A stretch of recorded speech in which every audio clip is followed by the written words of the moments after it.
இந்தியாவுக்கு வந்து கல்கட்டாவில் அவங்க வாழ்க்கையை தொடங்கினாங்க. இல்லாத ஏழை பிள்ளைங்களுக்கு ஆதரவு கொடுத்து நிறைய பிள்ளைங்களை தான் பிள்ளைங்களா வளர்த்தாங்க.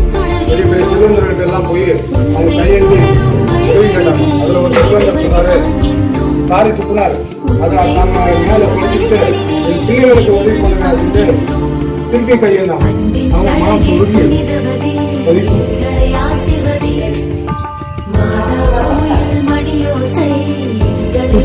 மதர் தெரசா இன்னைக்கு அவர்களால் தான் இன்னைக்கு இவ்வளவு முடிவுகள் இருக்குன்னா அவர்கள் ஆரம்பிச்ச அடித்தளம் தான் இது.